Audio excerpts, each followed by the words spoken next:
Bom, então eu vou falar dos grandes contos. Eu escolhi falar desse tema porque a gente ia falar das obras póstumas e esses são os principais contos da Primeira Era.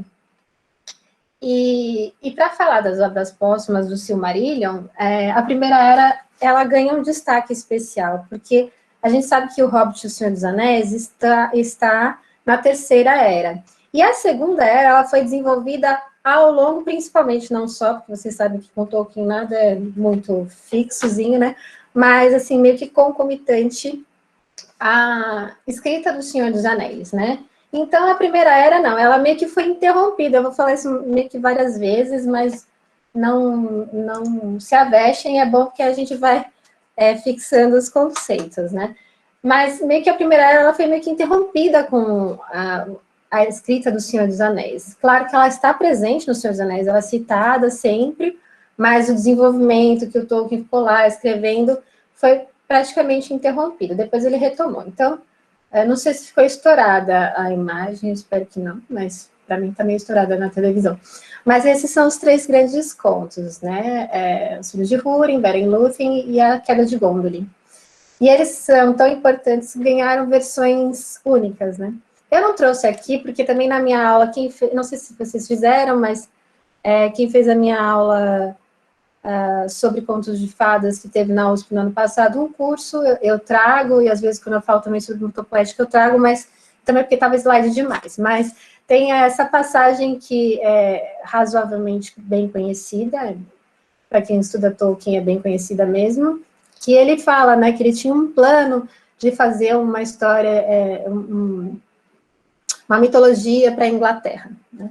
E ele está falando isso para o Milton Waldman, né, que ele queria convencer, já que a Allen Unwin não queria publicar O Senhor dos Anéis, ele queria convencer, então, a Collins, na época, a publicar O Senhor dos Anéis.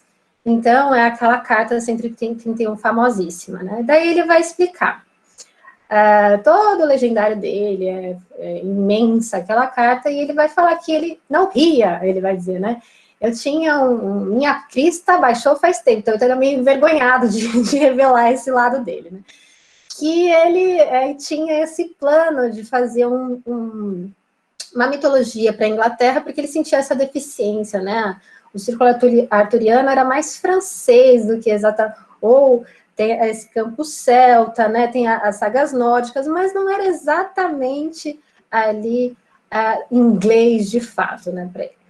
Mas aí ele vai falando o que teria aquela coisa elevada, grandiosa, tal, tal, tal.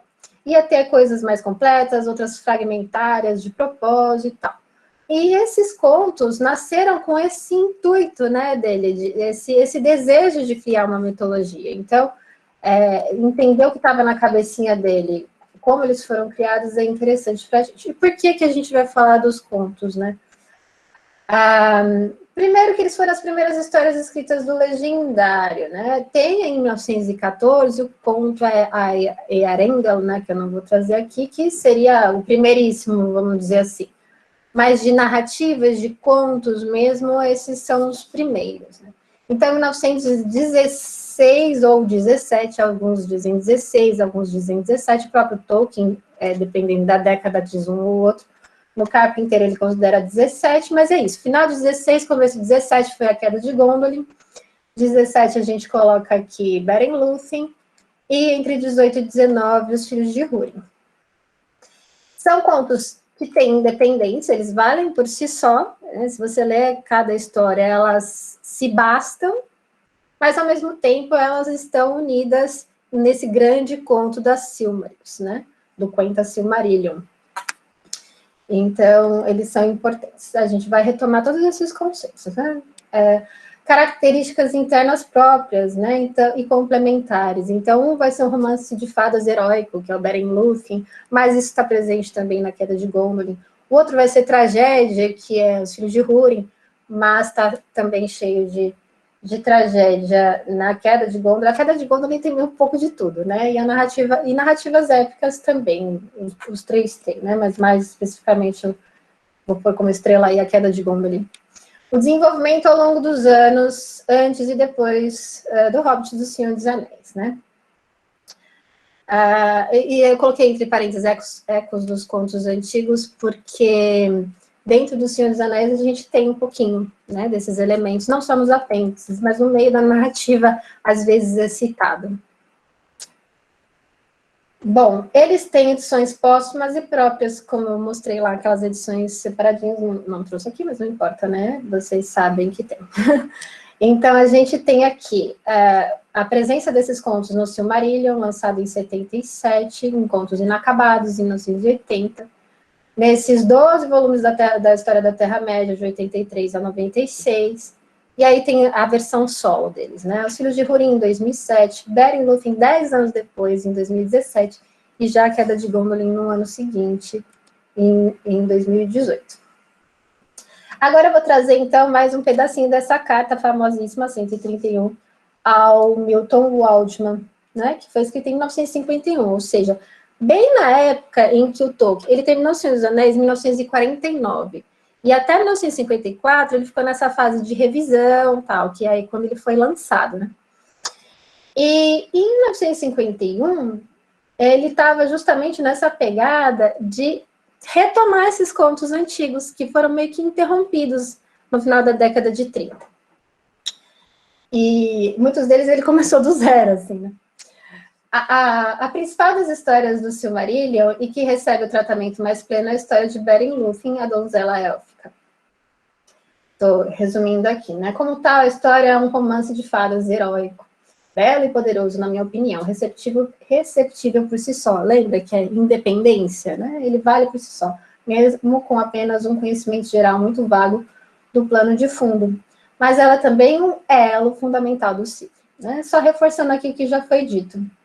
Depois ele vai citar aqui também Aos Filhos de Húrin, que é um conto trágico, e a principal fortaleza élfica, a Queda de Gondolin. Eu acho interessante porque ele coloca aí como...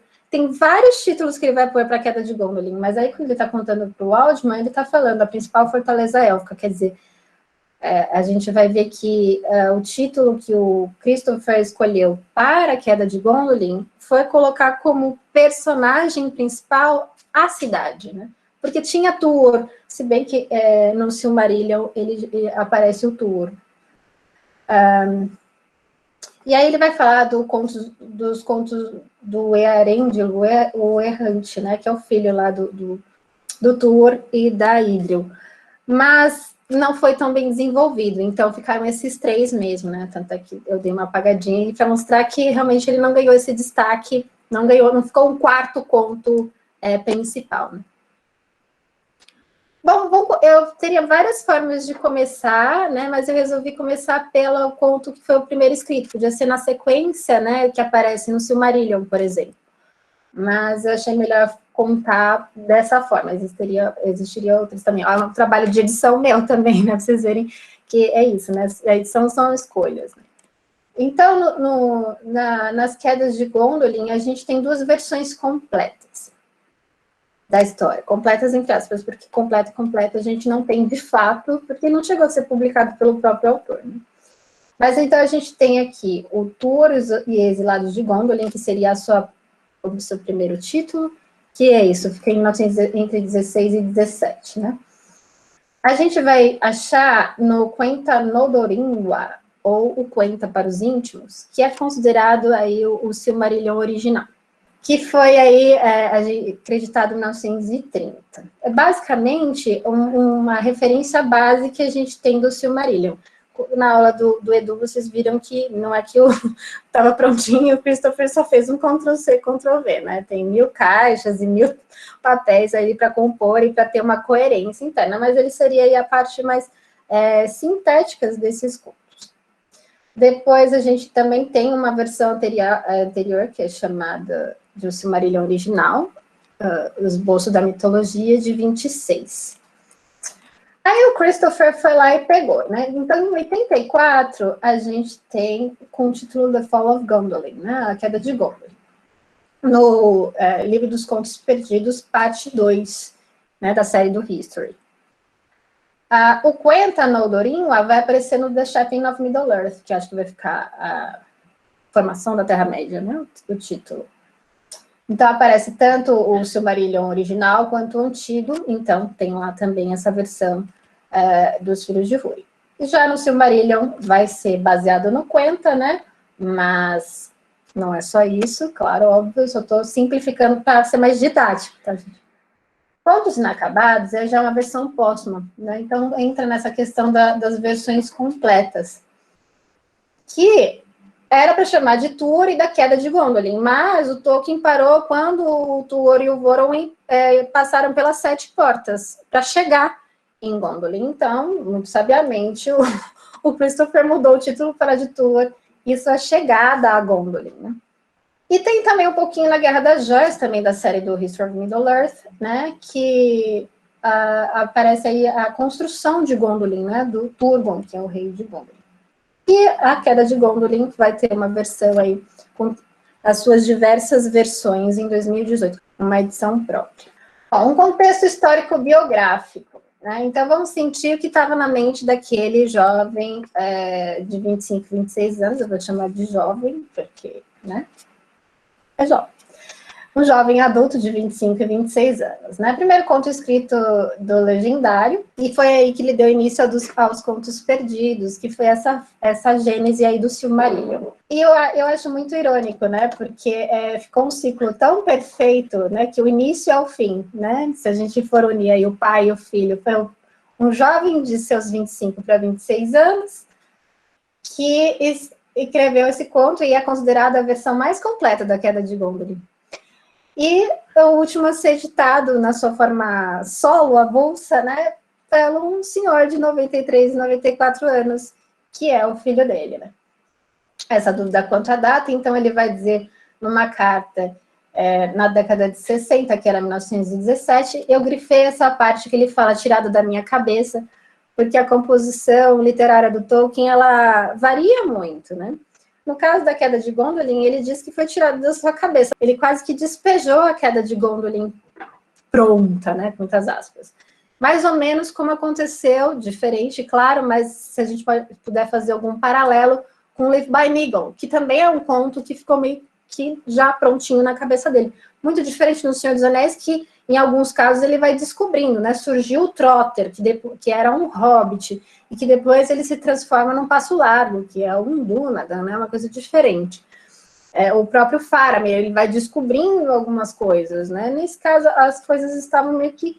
Eu também estava falando de personagens, mas já estavam meio que prontas na cabeça dele. Para o Alden, em 55, ou seja, 10 anos antes, ele já colocava aí 16, né?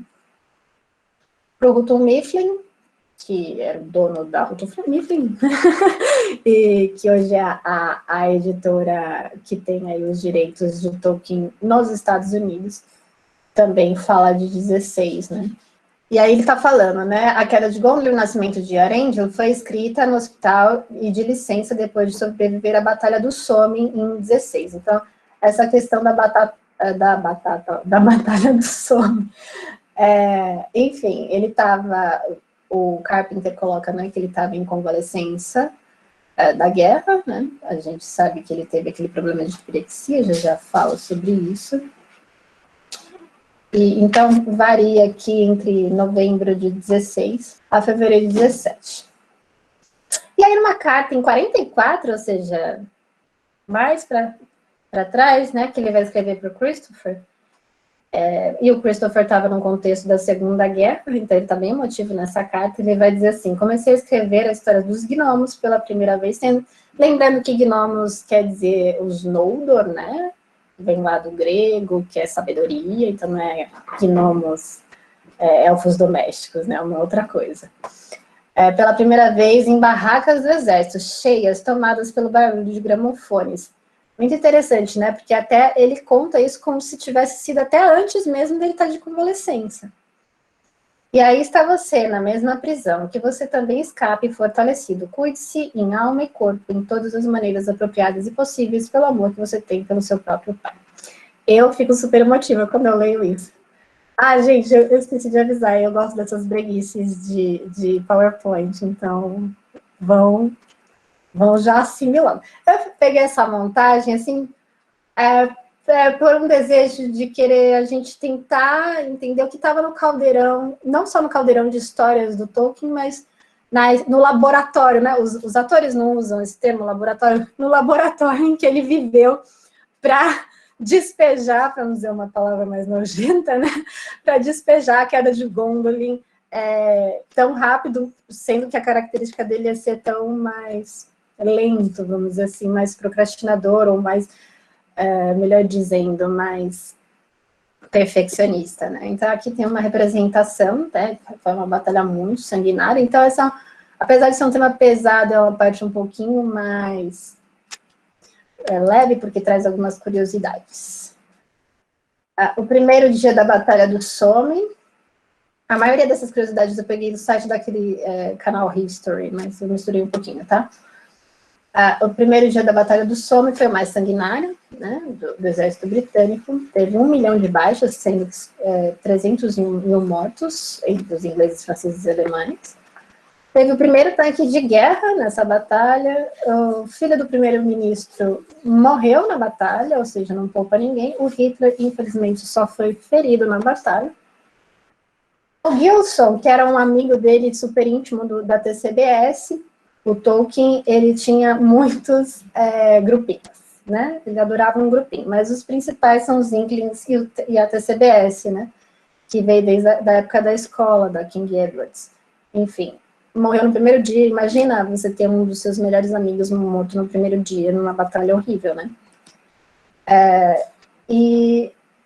E aí a questão da febre das trincheiras, né? 500 mil soldados e um deles era o Tolkien, né? Graças à febre das trincheiras, a gente tem aí todas essas histórias para ler, né? O Senhor dos Anéis, principalmente, que foi muito antes. O termo é pirexia, né? É uma bactéria que está dentro de um piolho, e ela existe até hoje, mas ela era muito, muito anterior à guerra, embora ela tenha sido mais popularizada, vamos dizer assim, na guerra. E ela existe até hoje para pessoas com situações de rua, né? Então, enfatizando essa questão aí, já falei, né, que foi tirado da cabeça de uma vez, e aqui uma fala do Christopher, né?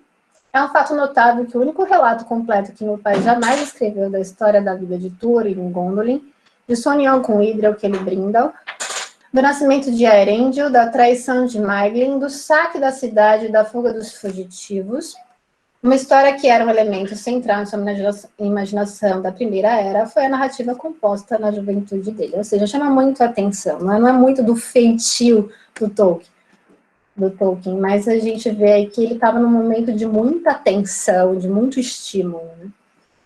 Esse conto original, ele revisou e escreveu a tinta lápis, mas ele mantém a essência do original praticamente, né? Essa revisão. Então, a gente considera o original como o primeiro mesmo, né? Também a questão dele ser recém-casado e vinha da guerra, às vezes ia e voltava. Uma questão fofinha que a Edith passou, a queda de Gondolin a limpo, nessa primeira versão. E eu estava vendo um mini-doc do John Garth, que escreveu Tolkien e a Grande Guerra, né? E aí ele estava falando, justamente quando eu estava preparando, eu estava ouvindo. E aí ele falou, eu peguei essa fala dele porque vinha a calhar, né? O retorno a Edith foi profundamente emocional e foi uma inspiração para vários exceitos da sua mitologia. Mas isso vai ter mais força ainda em Beren Lúthien. Mas também é bom a gente já ter isso em mente, né? Que ele estava com todas essas misturas de emoções, porque ele tinha acabado de casar, tipo, 3 meses depois, 2 meses depois foi para a guerra, então é muita emoção, sabe? Em 1920, ele leu para um clube de ensaios no Exeter College, e, enfim, eu acho um parênteses aqui, é uma teoria minha, que não é muito comprovada ainda, mas quem sabe, mas eu tenho, para mim, assim, o Tolkien, ele tem ensaios teóricos, muito importantes e muito respeitados, mas eu acredito que o Tolkien, ele entendia que ele acreditava na verdade, porque, enfim, pela sua fé. Não que ele fosse detentor da verdade, mas ele acreditava numa verdade maior, exterior a ele, e ele entendia que a verdade era mais bem revelada, melhor revelada, para a gente pela arte. Então, muitas vezes, ele acabava entregando aquela verdade na sua forma sublimada, que é uma obra de arte, do que com uma teorização. Né? No caso, ele trouxe aí seu ponto. Eu acho que isso é um dos motivos. E aí, a opinião geral ali, eu não vou entrar nessa questão, mas tipo, Agostinho foi reconhecido como um fiel seguidor da tradição, com um tratamento, sem dúvida, à maneira de românticos tipos, tais como William Morris. Bom, algumas características da queda de Gondlin. Eu chamei aqui de uma narrativa épica, né, um conto épico, embora não seja em forma de poesia, não tem uma versão de poesia. São feitos heróicos do passado em prosa. A gente pegando aqui a questão da epopeia, eu peguei o dicionário de termos literários, né, de alguns especialistas que escrevem verbetes. Então, fenômenos históricos, lendários ou míticos considerados representativos de uma cultura, né? Então, tem esses traços, né, assim, encaixe. Aqui tudo assim, são 3 contos que daria até um curso para cada. Então, assim, é um gostinho, tá, gente? Não, a gente não vai além. Tem a questão da providência divina, né? Então, essa questão mística, místico e mitológica ao mesmo tempo, principalmente na figura do Urno, a magia, o destino, a parte mítica, então a parte mística e a parte mítica. O herói épico, né? O Tuor à la Ulisses ou à la Enéas. Isso é também um paralelo que eu faço, mas eu descobri que outras pessoas também fazem, porque também é meio que óbvio, né? O Tuor como o escolhido, né? E aí essa questão do escolhido é até que ponto ele tinha capacidade de escolha. Se a gente for ver ao longo do legendário, o Bilbo e o Frodo, eles tiveram mais, o Sam, né? Eles tiveram mais conflitos pessoais e possibilidade, claro que se eles negassem não ia ter história, né? Mas é descrito intradiegeticamente esse conflito interior do herói para escolher sim ou não. O Tuor quase não teve escolha, porque vocês vão ver, né? A cidade protegida, a semelhança de Troia, é um paralelo muito comum de fazer. Bom, enfim. Aqui, a questão do herói, né? Eu peguei esse verbete aqui. O herói é marcado por uma projeção ambígua. Por um lado, representa a condição humana na sua complexidade psicológica, social e ética. Por outro, transcende a mesma condição, na medida em que representa facetas e virtudes que o homem comum não consegue, mas gostaria de atingir. Para os gregos, o herói situa-se na posição intermediária entre os deuses e os homens. Se a gente for ver naquela anatomia da crítica, né, é isso, é a narrativa romântica ou mimética superior, né, que o Frey propõe. São homens muito valorosos, né, quase que equiparados aos deuses. No caso, o Tuor, ele vira super chegado, né, então ele fica meio que considerado na altura dos elfos, por quê? Porque ele é um enviado do Urno, então, mesmo sendo um homem mortal, ele recebe a mão da princesa Idril fácil, né, diferente do Beren, coitado, que teve que pelejar para conquistar a Lúthien, né? E do ponto de vista da crítica literária, se a gente for pensar do ponto de vista da fé cristã, talvez o herói, não que seja a mesma coisa, não é, mas ele pode ser analogamente comparado ao estado de santidade das pessoas, né? Ou seja, aquele melhor que a pessoa pode ser. Ele tem traços do romance de fado heróico e da tragédia, que eu já tinha falado no começo, né? Aparece em Beren e Lúthien mais o romance e a tragédia no Filho de Húrin, sem dúvida. Sem dúvidas. Os arquétipos que eu já falei do Frey, né? O mítico, o médico alto, mítico mais pela parte do Urmo, né? Mas romântico também, né? A gente tem um narrador onisciente, eu coloquei entre parênteses, seletivo, eu poderia colocar entre aspas também, porque, de fato, ele é seletivo, né? Tem aí a voz do filho do melhor amigo do Tuor. né, o coração pequeno, o Ilfrin, ou Ilfrin, né, vai mudando o nome, chamado de coração pequeno, um elfo. Agora eu estou na dúvida se é filho ou neto, mas eu acho que é filho, né, do Voronwë, que é aquele que acompanhou, como se fosse quase um, entre aspas, anjo da guarda, né, o Tolkien tem vários Sanchos Pansas dos heróis, né, o Voronwë era um desses, ou Bronweg, né, numa versão mais antiga. Então, ele é como se o Voronwë tivesse contado para o Coração Pequeno, e aí ele está contando. Só que o Coração Pequeno ele não faz parte da história. Por isso que eu coloquei entre parênteses, tá? Não é que é um personagem muito atuante ali na história. Mas é legal porque o Tolkien sempre faz essa espécie de moldura nas suas histórias. O que ele está querendo dizer? Isso é um ponto de vista. Tudo que a gente sabe, tudo que a gente conhece, tudo que a gente aprende é um ponto de vista. A gente não tem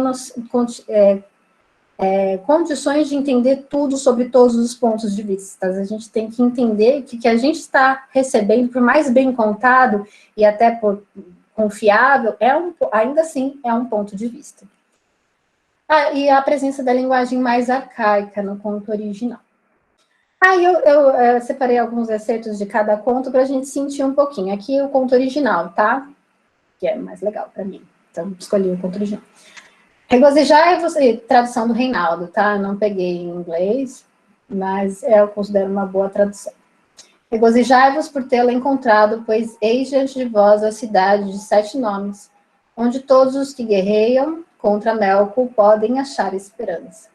Então perguntou Tuor, quais são esses nomes? E o chefe da guarda deu esta resposta.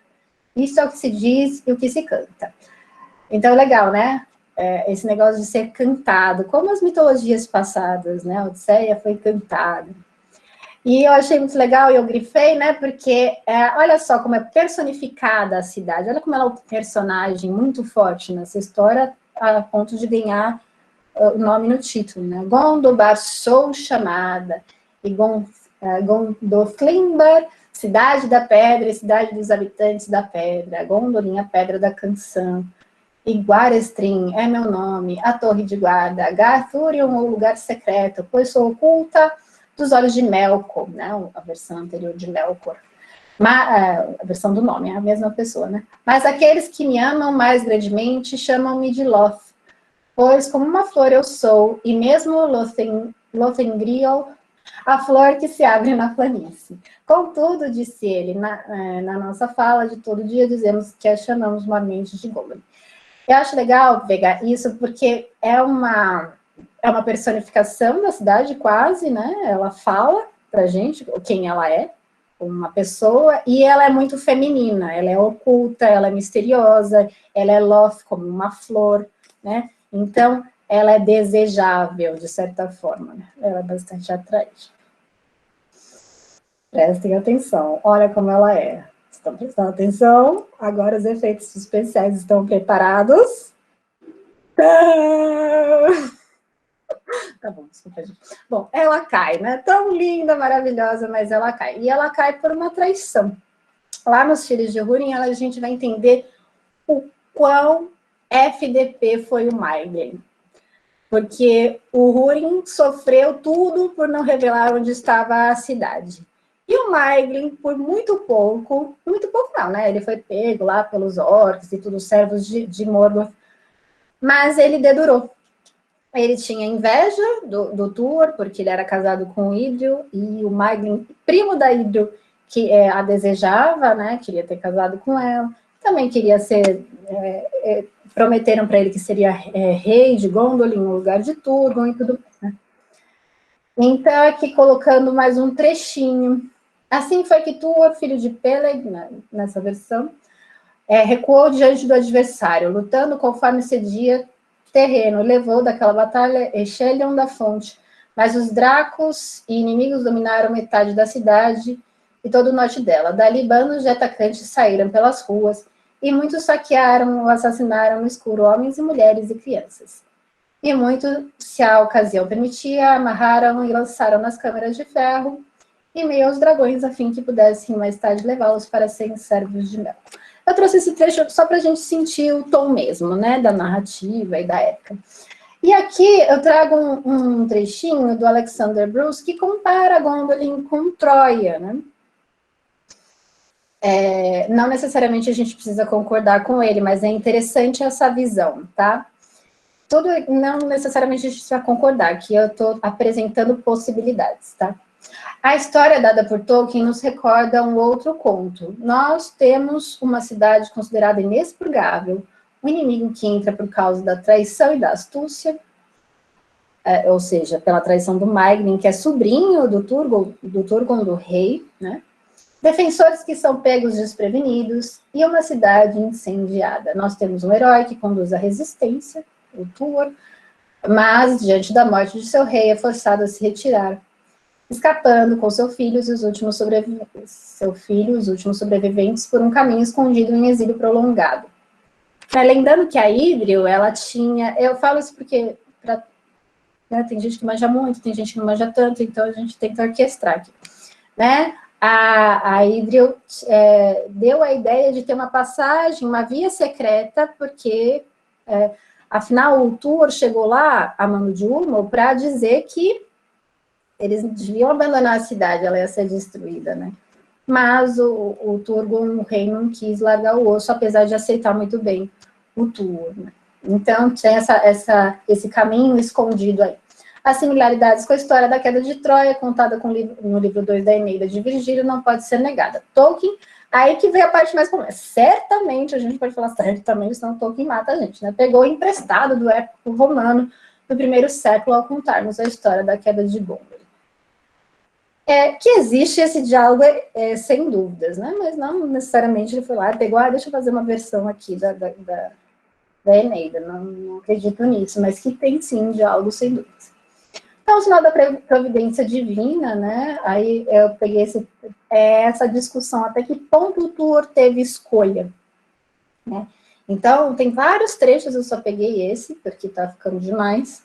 Então, o Ulmo levantou e levou com ele, e em terror Tuor esteve perto da morte, pois grandíssima é a profundeza da voz de Ulmo, tão profunda quanto seus olhos, que são as mais profundas de todas as coisas, né? Na representação do Alan Lee, tudo aqui é Alan Lee que eu coloquei, fica bem interessante de visualizar. E Ulmo disse, ó Tuor do coração solitário, não desejo que habites para sempre em lugares de aves e flores, não fica indo bem bom não, vem para cá. Nem levar-te-ia por esta terra agradável, se não fosse isso o que tem de ser. Mas segue agora a jornada de teu destino, e não te demores, pois para longe daqui leva a tua sorte. Né, o teu destino, vai agora, e ele com aquele olhar profundo, e que deixa todo mundo desesperado, esteve perto da morte, ou seja, até que ponto ele teve escolha, né? Não que ele não tivesse, não fosse valoroso, mas é uma coisa meio... como tá ficando muito grande, eu vou passar bem rápido, tá? Tuor, filho de Hur e Ria, é o herói escolhido, aí do Celebrimbor, eu já falei, né, a elfa, que dá a ideia da via secreta, né, ela tem toda a intuição. O Voronoi, o marinheiro, esse amigo que sempre está ajudando o Tuor, o Turgon, o rei, que acaba morrendo na queda de Gondolin. O Maegrin, que é o traidor, é o sobrinho do Turgon, também morre, e aí já é num duelo para salvar a Idril, né, acaba morrendo numa luta contra o Tuor, né. O Morgoth e os seus Balrogs, dragões e orcs, então, tipo, tem todo mundo, toda a galera tá lá. Echelion, que luta contra esse chefe dos Balrogs, também morre. Glorfindel, que vai aparecer lá no Senhor dos Anéis, também lutando contra o Balrog, morre, depois vai reencarnar. E Arendil, né, não podemos esquecer do filhinho de Tuor e de Idril, Celebrimbor, que é o grande herói, vamos dizer assim, do Silmarillion, né? Aquele que vai reconciliar, fazer a reconciliação entre os Valar e os homens e os elfos, né? Os Valar aí são uma espécie de anjos / deuses, né? Nenhum nem outro, né? Tolkien chama de anjos, mas dentro da história eles são chamados de deuses, considerando que tem um único deus, né? Na Terra-média, Eru, mas como eles enxergavam como deuses, né? Então, agora vamos para Beren Lúthien, né? Ele é o núcleo do Cuenta Silmarillion, né? Como a gente viu lá naquela carta para o Milton Waldman, ele é o conto principal. E o Tolkien diz isso várias vezes. É um romance de fadas heróico, né? A presença do amor cortês, né? A canção, as pessoas comparam um pouquinho com a canção de Nibelungo. Falei certo, gente? Porque eu tenho um pouquinho de... como que fala quando você troca as sílabas? Enfim. Então, assim, a história de Beren Lúthien eu acho que todo mundo conhece, então eu vou fazer uma síntese da síntese da síntese, né? É uma elfa poderosíssima, porque ela é filha de uma maia, ou seja, de uma, entre aspas, deusa, tá? E é um ser angelical, vamos dizer assim, e de um elfo bem poderoso, né? Dos primeiros elfos que deram a sua descendência, né? Das casas élficas. E ela se apaixona por um mortal. E só que o pai não quer, né? Quer matar ele, mas não prometeu que não ia matar nem prender, então mandou ele pegar uma Silmaril da coroa do Morgoth. E com isso, ele tá a perigo, a Lúthien vai atrás dele, tem altas aventuras, né? No fim das contas, ele morre, ela implora para Mandos misericórdia, e os dois voltam para a Terra-média, porque ela com a condição que ela se torne uma mulher mortal. E com isso, né, traz essa representação ou apreensão de uma parte da natureza humana. Essa nossa capacidade de entender o mundo pela imaginação. Então, assim, simbolicamente está no nosso sangue a descendência, ou pelo menos em parte da humanidade, dos elfos, né? Por quê? Mais do ponto de vista simbólico é isso, né? A nossa capacidade de criar, de subcriar. Bom, na carta 131, o Tolkien fala, eu acho muito bonito isso, porque assim, eu particularmente, por mais que eu ame o Silmarillion e todos os contos da Bíblia, eu gosto muito do Senhor dos Anéis, né? E um dos motivos, não é o único, é por ele ter essa narrativa irônica, lá voltando para a anatomia da crítica do Frey, né, de ter esses heróis improváveis, esses heróis ilimitados, né, dessa minoria, vamos dizer assim. É só que a gente vê isso também presente em Beren Lúthien, né? Por mais que ela seja uma elfa super sangue azul, ela ainda assim é uma figura feminina, que ninguém espera que seja uma heroína, que vai peitar o Morgoth. E o Beren é um mortal, né? É um proscrito, tá ferrado, perdeu todo mundo. Então, Tolkien vai dizer vai dizer assim, aqui encontramos, entre outras coisas, o primeiro exemplo do motivo que se tornará dominante nos hobbits, né? Senhor dos Anéis, no Hobbit também, de que as grandes políticas da história mundial, as rochas do mundo, são frequentemente giradas não pelos senhores e governantes, ou mesmo os deuses, mas pelos aparentemente desconhecidos e fracos, devido à vida secreta que há na criação, e a parte incompreensível a toda sabedoria, exceto a do né, Deus, que reside nas intrusões dos filhos de Deus no drama. Acho essa fala muito bonita, e é uma das teses, né, de Beren Lúthien. Aqui é uma fala do Christopher, e eu só queria destacar aqui que ele está falando, né, que no meu 93º ano de vida, este é presumivelmente meu último livro da longa série de edições. Então, todo mundo achava que ele não ia escrever mais. Mas no ano seguinte ele escreveu A Queda de Gondolin, né? Ele editou, desculpa, não escreveu. E o interessante é que saiu em 2017, exatamente 100 anos depois que esse conto foi escrito pela primeira vez. Então é muito bonito isso. Bom, a gente tem o Conto de Tinúvel, que é a primeira versão, embora tenha uma versãozinha anterior, mas uma versão mais fantasmagórica, que o Christopher chama, que, diferente da Queda de Gondolin, o Tolkien apagou tudo, e é difícil você ler que está por baixo, né, escreveu em cima, é muito difícil ele detectar essa versão primeiríssima. Então, tem essa versão aí que dá para ler, é a de 17. A Balada de Leithian, é chamada de Libertação do Cativeiro, que ele escreveu na forma de poesia de 25 a 31. E está presente em The Lays of Beleriand. A canção a gente pode considerar uma aparição, né, na fala do Passo Largo, no Senhor dos Anéis, né, na canção de Beren e Lúthien. Também aparece no esboço da mitologia e no Quenta, lá no Shepin. E aparece no Silmarillion, né, pegando um pouquinho desses dois. Claro que não é só isso, tá? É só mais como uma referência. E aí a gente tem essa versão aí em 2017, com essas diversas versões, não é uma história única, como vai acontecer nos Filhos de Húrin, né? São várias versõezinhas em 2017. Entre as primeiras, talvez as primeiríssimas tarefas literárias que atraíram meu pai após completar O Senhor dos Anéis, estava um retorno à Balada de Leithen. Lembra que eu falei que depois que ele terminou O Senhor dos Anéis, ele resolveu retomar? Só que o que ele fez? Ele resolveu começar tudo de novo, né? Não foi, Não, nem é necessário dizer, imagino que ele deu uma respirada nesse momento, né? Para continuar a narrativa desde o ponto alcançado, e sim, do começo do poema, e aí ele acabou abandonando, né? Ele retomou e não terminou. Também traz um ponto de vista, ele é contado por Verne, né, o conto de Tinúvil, lá do 17, a Eowl.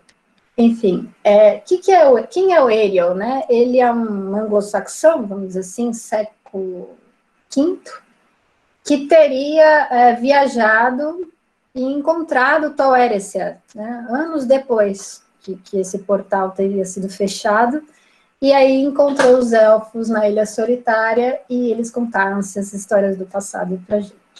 Beren é um gnomo, um noldo, como eu tinha dito, né? Não é um duende. Na versão fantasmagórica que o Tolkien apagou, ele era um homem já, mas nessa versão do conto de Tinúvil ele é um gnomo. O Daeron, e não Daeron com E, ele é o irmão de Tinúvil, né? Ele não é um cara que está afim dela e por isso é enciumado, é um ciúme de irmão. A Amélia é chamada de Gwenglyn. Ela é uma fata, ela é chamada de fata, né, que é a tradução para fei.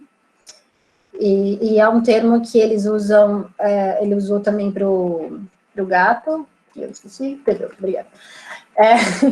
Que ele, então, provavelmente ele considerava as feis como equivalente aos Maiar, né, a gente supõe isso. O Twinwelint é o nome antigo do Thingol, o pai da Lúthien, e tem a presença do Tevildo, eu destaquei aqui como...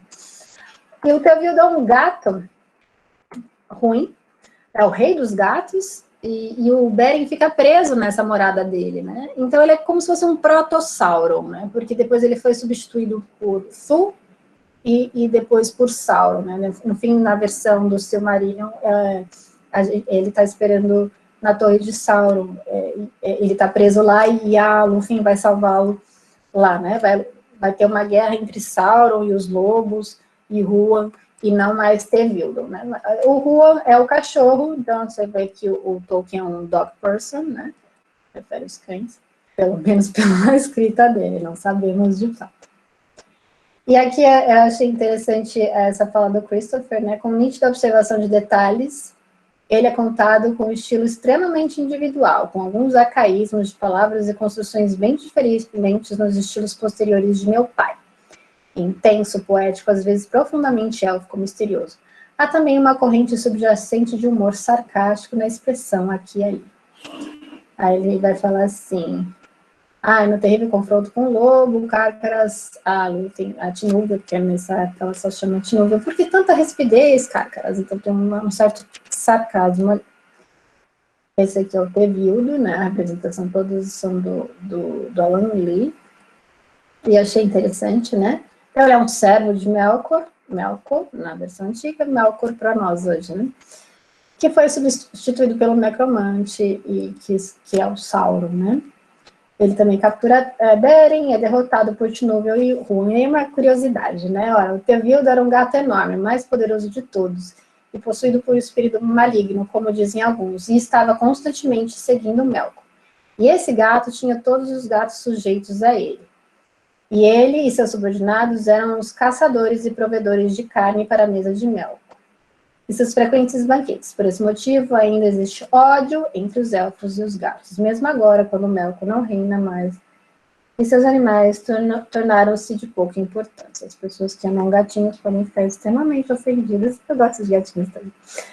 Bom, a Balada de Leithian, ela foi escrita de 25 a 31, como eu já tinha falado. Ela tem mais de 4.000 versos, então ela é bem grande, mas ela não foi acabada. Tem versos octossílabos em dísticos ritmados, né? Então, rimas entre os pares de versos. São 14 contos, aparece um pouquinho no Senhor dos Anéis. De Doriath Soluthin, essa tradução do Ronald. Diz a donzela, a trilha vem longe dos elfos via escura, percorro eu já sem bravura e pouca fé, dizendo tanto deixar cair sombroso manto. Possa-se lá de branco e prata, né? Nessas versões mais antigas ela vestia branco e prata, e não azul, celeste e dourada. Cada sua joia luz refrata, orvalho ao sol que ruma só sul, lírios de ouro em manto azul, brilham, rebrilham, mas quem fita, sem pasma face tão bonita. Então, se a gente for contar, eu não fiz isso porque, como eu disse, né, vai ficar imensa a apresentação, então teria que ter uma aula para cada conto, no mínimo, mas a gente poderia analisar aí a métrica e a rima, Lúthien convém, escura com bravura, né, aqui a versão em inglês, vamos ver. "'Tis Lúthien of Doriath, the maiden spake, a wandering path, far from wood elves' sunny glades, to sadly winds record fades, and hope grows faint, and as she spoke, down she left to sleep her shadowy cloak. And there she stood in silver and white, her starry jewels twinkled bright. In the risen sun like morning dew, the lilies' gold's on mantle blue, gleamed and glistened. Who could gaze on that fair face without amaze? Então, Doriath, Path, Glades, Fades, Spoke, Cloak. E a gente pode também analisar a métrica, mas eu não vou fazer isso. Aí tem aí uma opinião de um crítico, o Wilson, que apesar de às vezes os versos serem tecnicamente imperfeitos, está repleto de trechos de uma beleza muito assombrosa. E a concepção global deve fazer dele mesmo inacabado um dos mais notáveis poemas escritos em inglês no século XX. E no Dom da Amizade, Colin Dury, ele traz uma parte em que da opinião do Lewis, né, sobre esse conto. E ele diz assim, posso dizer com toda honestidade que faz muito tempo que não tive uma noite de tanto deleite. E o interesse pessoal de ler a obra de um amigo bem pouco teve a ver com isso. E aí ele vai trazer um pouquinho mais adiante. As duas coisas que se destacam claramente são o sentido de realidade em segundo plano e o valor mítico. Muito legal isso, né? Acho que casa um pouquinho com o realismo filosófico que o professor Diego Tal sempre fala, né? Sendo da essência do mito que ele não deve ter nenhuma mácula de alegoria para o autor e ainda assim sugerir alegorias incipientes ao leitor.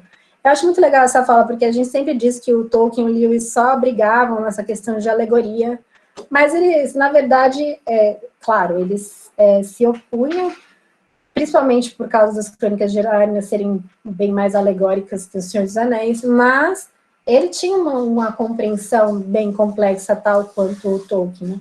E aí depois o Lewis, ele fez, aí eu não trouxe aqui para não ficar tão pesado, mas ele fez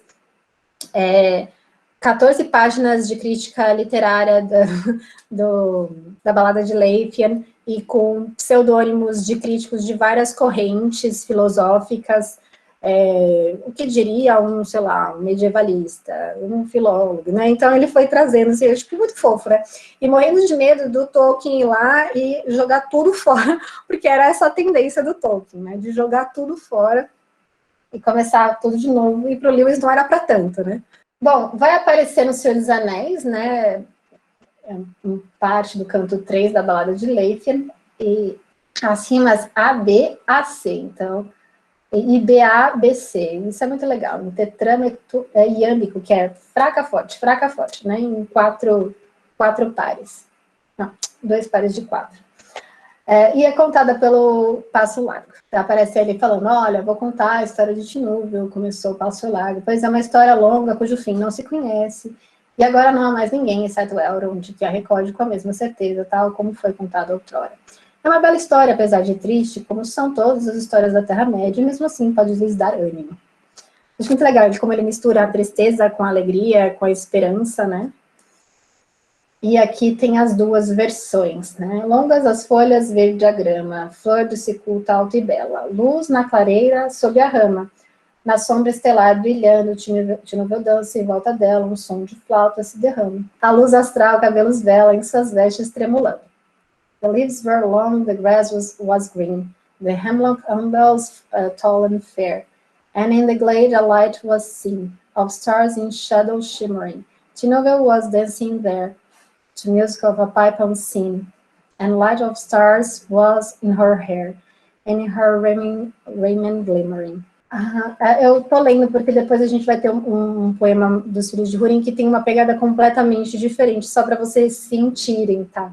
Bom, o contexto é esse, né? Ele estava passando pela Primeira Guerra, muito parecido com a queda de Gondolin, e não tem como fugir do clichê de contar que é inspirado na Edith, porque, gente, é a parte mais, assim, da história pessoal, biográfica, que fala mais alto, né? Aí o Carpenter vai dizer, né, que o Tolkien relata assim, seus cabelos eram negros, ele vai falar isso numa carta tanto para o Michael quanto para o Christopher, né? Sua pele clara, seus olhos brilhantes, e ela sabia cantar e dançar, né? Então ela estava dançando num bosque, tem até essa versão no filme, só que eles mostram, acho que como se fosse antes deles se casarem, mas eles já eram casados na época, já tinham até um bebezinho. E aí, então essa aqui é a visão que o Tolkien teve da Edith, né? Visão real, né? Aconteceu isso, né? Ela cantando e dançando ele no bosque. E aí não tem como fazer um paralelo como o Beren enxerga a Lúthien pela primeira vez, né? Se o Beren era um proscrito que estava trôpego, né, chegando ali, a Dória, o Tolkien era um cara que estava vivenciando a guerra, né? Não que seja uma alegoria, mas que tem aí, de novo, né, esse laboratório, vamos dizer assim. Conta-se na balada de Leithia que Beren chegou ao trópico a Dória. Grisalho, curvado, como quem viveu muitos anos de tristeza. Tão grande tinha sido o tormento da estrada, mas vagando no verão pelas matas de Mildoreth, ele se deparou com Lúthien, filha de Thingol e Melian, na hora do anoitecer sob a lua que nascia, enquanto ela dançava sobre a relva sempre verde das clareiras à beira do ex-Galdwin. Então toda a memória de sua dor o deixou e ele caiu no encantamento, pois Lúthien era a mais linda de todos os filhos de Tolkien. Essa visão toda, né? Aqui a imagem da Edith, né? Que mostra que ela realmente era muito bonita. Ficou meio estourada na TV, não sei se para vocês aparecem também, né? Com os filhos. Eles comemorando as bodas, velhinhos, e depois eles mortos também juntinho, né? Mas é bonito, né? Ele escolheu como epitáfio simplesmente Lúthien, e depois que eles morreram, quando ele morreu, desculpa, os filhos colocaram no Beren, né? Uns 2 anos depois. E aqui eu peguei a carta Christopher, mas podia ser do Michael, às vezes é até um pouco mais emotivo, mas tá mais bem editado, então por isso que eu peguei, né? Então ele retorna aqui, ó, nunca chamei ele de Lúthien, mas ela foi a fonte da história que no devido tempo tornou-se a parte principal do Silmarillion. Foi primeiramente concebida em uma pequena clareira em um bosque repleto de cicutas, como estava escrito lá no Carpenter, né? Seu cabelo era preto, sua pele era clara, e lá. Aí ele termina assim, né? Essa parte mais emocionante.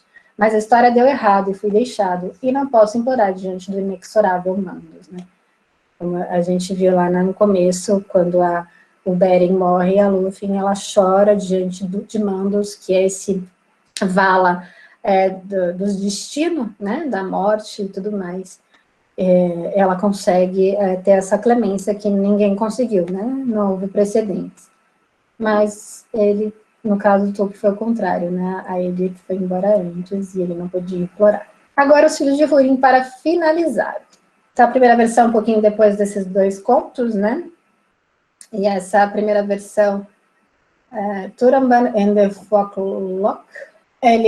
Essa primeira versão é mais extensa que o conto de Tinúvel, que é essa primeira versão de Beren Lúthien.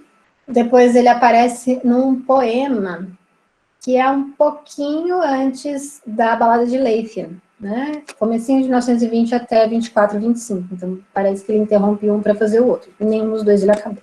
Aparece como editor em Turambar em 77 no Silmarillion. O Nar, né, que eles chamam, em Contos Inacabados, que é uma versão maior, póstuma. Porém, em Contos Inacabados ele não aparece inteiro. Na Guerra das Joias, mais assim, as andanças do Húrin, depois que ele vê toda a desgraça da família acontecendo, né? Recapitulando aqui, né? Então, os Filhos de Húrin é a história do Húrin, que não se dobra aos mandos de Morgoth, depois da Batalha das Lágrimas Inumeráveis, e aí, ou Incontáveis, em outras traduções. E aí, ele quer conhecer, ele quer que ele fale onde está Gondolin, o Húrin não fala, e ele vê a desgraça da vida dele acontecendo, e ele fica assistindo lá no planinho dele, vendo o que está acontecendo com a família dele. Muito bonito, né? Só que... Então, quer dizer, o conto é muito bonito, né? Não é essa desgraça, não. Ele vai receber uma edição como se fosse uma história só, diferente das edições solos de Beren Lúthien e da Queda de Gondolin.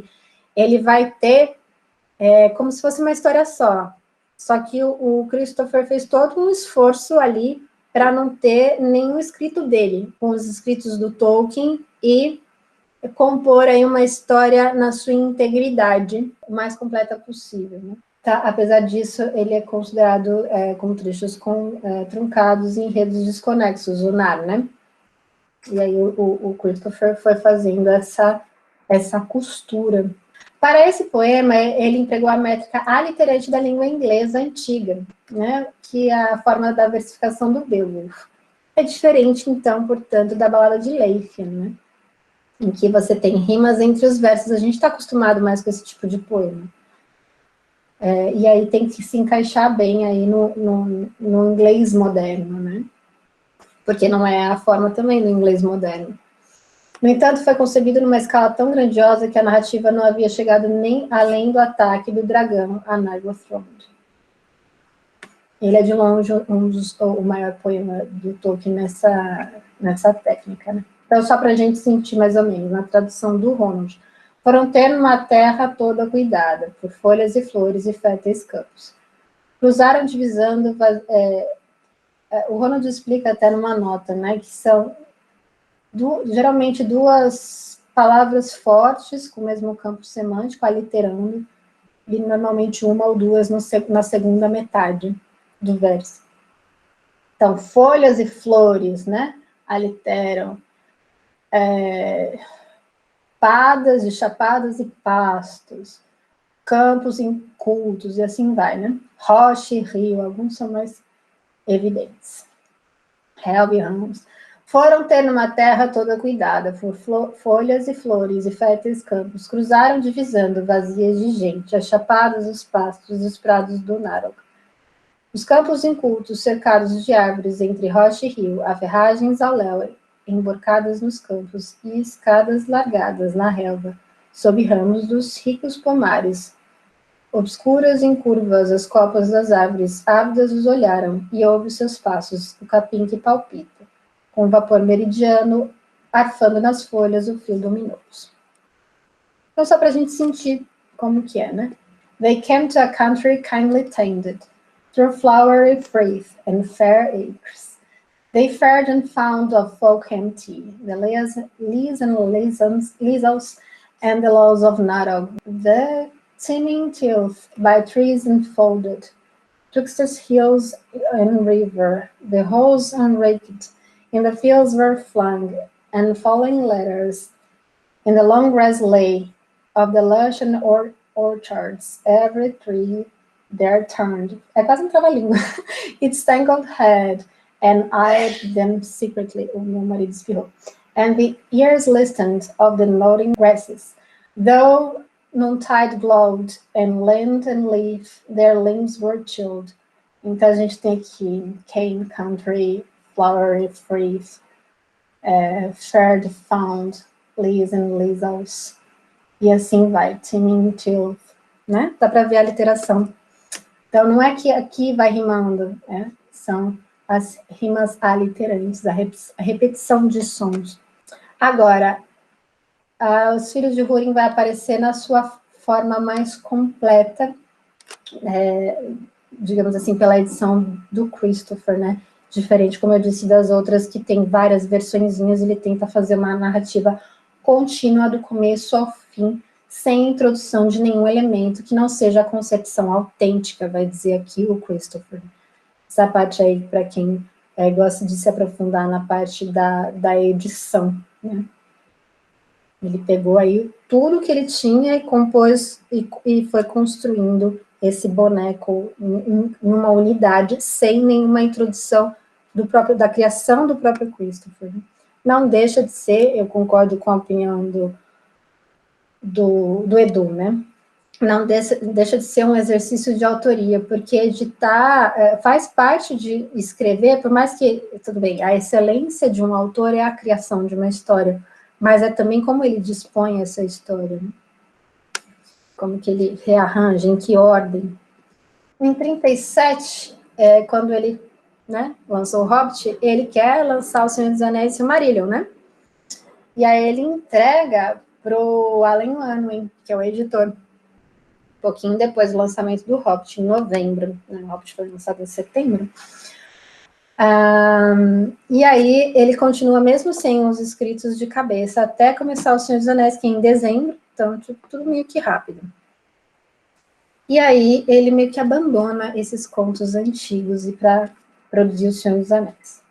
Aí eu vou ler aqui que é importante. Foi nesse ponto, fala do Christopher, que chegou ao fim a tradição contínua e evolução de O Silmarillion no sumarizado modo Quenta. Abatida em pleno voo, no ponto de partida de Túrin de Doriath.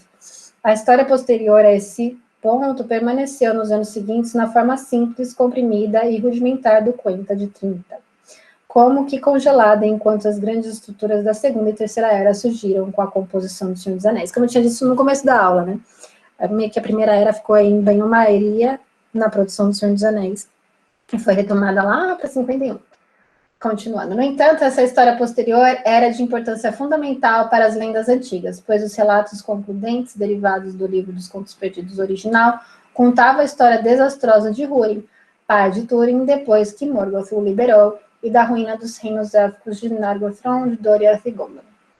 E essa seria a chave de ouro e a conclusão de tudo, o destino dos elfos Noldurin em seu longo combate contra o poder de Morgoth e os papéis que Túrin e Húrin desempenharam nessa história, terminando com o conto de Arendelle, que escapou da ruína chamejante de Gondolin. Quer dizer, a história dos filhos de Húrin, ela vai se ligar à história de queda de Gondolin.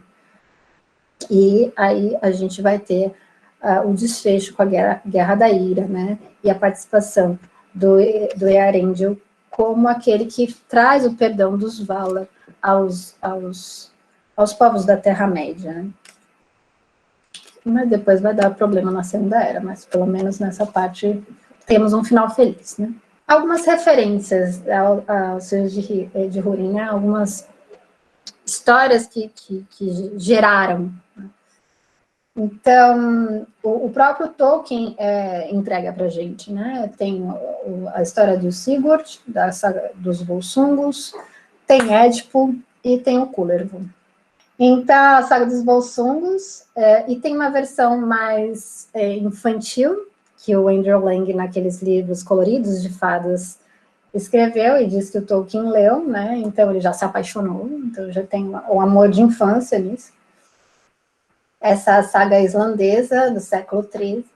Depois tem a história de Kullervo, que é muito engraçado, porque o Tolkien, apesar de ser o último dos grandes, o último, mas bem que perto, né, dos grandes cultos ao Tolkien começar a escrever, que foi entre 18 e 19, anos antes, entre 12 e 14, ele fez essa versão em prosa de uma história presente no Kalevala, né, que é a história de Kullervo. Então, os filhos de Húrin foi o último, mas aquilo que originou e é muito parecido foi antes mesmo da queda de Gondolin, né? Então, o Kullervo, ele tem uma história muito próxima à história do Túrin, né? Tem a história de incesto, tem a história trágica e tudo mais. Aí, como ele menciona Édipo, então eu trago aqui também a questão da tragédia, né? Ele é um conto de fadas trágico, diferente do geral de Tolkien, que sempre tem a presença de um final feliz, né? Ele, por si só, é um final completamente infeliz, né? Então, ele é um ponto fora da curva aí. A composição da mais bela tragédia não deve ser simples, isso na poética do Aristóteles, né? Salve Ari. A composição da mais bela tragédia não deve ser simples, mais complexa, que tal tragédia deve ser a mimese de fatos temerosos e dignos de compaixão, né? A presença do pavor e da compaixão. Isso está muito presente nos filhos de Húrin, né? Então, Húrin vê, sem poder fazer nada, toda a desgraça da sua família, sua filha pequena de 3 aninhos morrer, o seu filho mais velho só se dar mal na vida e matar o melhor amigo, e aí a filha mais nova se casar com seu filho mais velho sem nenhum dos dois saber, depois os dois se matarem, e é só desgraça, né?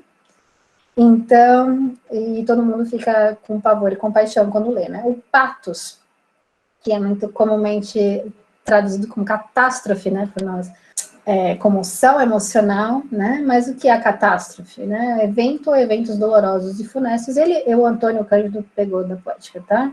Eventos dolorosos e funestos que acontecem em cena correspondendo a ferimentos ou mortes. Isso é muito presente nos filhos de Húrin. O herói trágico. Situação intermediária. Eu não coloquei a fonte, mas é da poética, tá? Situação intermediária, ou seja, aquela do homem que, sem se distinguir muito pela virtude ou pela justiça, chega à adversidade não por causa de sua maldade, de seu vício, mas por ter cometido algum erro. Diferente do herói épico, né? O herói trágico ele não é um cara mau, mas ele cometeu um erro. E aí, ó, né? Ferra tudo. Os heróis trágicos no Filhos de Húrin, né? Coloquei os principais, o Húrin e o Túrin, né, o pai e o filho. O Túrin, na verdade, é o protagonista da história. O Húrin fica meio que assistindo, mas a gente vê a câmera, né, o foco, a focalização tá no Túrin. A gente tem a mãe, a Morwen, a Nienor, que é a irmã do Túrin, com quem eles vão se casar sem saber, o Beleg, o melhor amigo. Também tem esses mais secundários, né, o Windor e a Finduilas, que acabam, são boas pessoas e acabam sofrendo uma tragédia. Eu coloquei em interrogação o anão Min. Não consigo colocar ele nem como herói, nem como vilão. O Cyrus também, né? Que é aquele... ninguém gosta do Cyrus, eu acho, né? O Min, ele me lembra muito... O anão, ele me lembra muito o Gollum, né? Na sua pior fase. Ele oscila entre o bem e o mal, mas ele acaba sendo um traidor, né? Porque ele é muito desconfiado. E o Cyrus é aquele... que ele é meio que o estopim, né?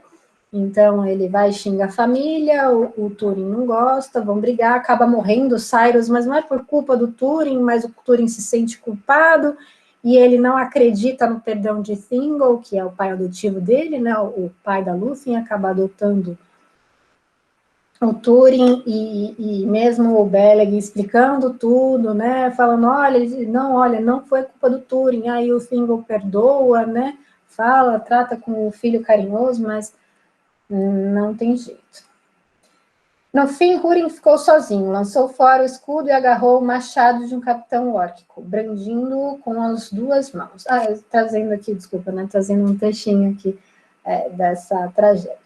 E canta-se que o machado fumegou no sangue negro da guarda troll de Gothmog, até definhar, e cada vez que abatia Húrin gritava em altos brados: Aurentúlava, o dia há de vir outra vez. 70 vezes pronunciou esse grito, mas por fim o aprisionaram vivo, a mano de Morgoth, que dessa forma pretendia infligir-lhe mais mal do que pela morte, né? A desgraça de ver a sua família aí. Cheio de tragédias, né? E os vilões, o próprio Morgoth, Glaurung, o dragão, é o meu dragão favorito, se bem que eu gosto bastante do Smaug também, mas esse dragão ardiloso, né? Que o poder está na mente, né? Na astúcia, na ardilosidade. Eu coloquei a Anglachel, que é a espada, porque ela mesma fala, né? Ela também é um objeto personificado, né? Tem um momento que ela fala, agora eu não lembro de cor, mas tem esse momento, então eu considero ela como uma espécie de vilã da história, né? Ela que vai matar o Beleg, quando o Túrin mata o Beleg com essa espada, sem enxergar, né? Enfim, só desgraça com essa espada. Por quê? Porque a Melian falou, não pega a espada, né? Foi ela que fez, mas as pessoas teimam, é isso que acontece.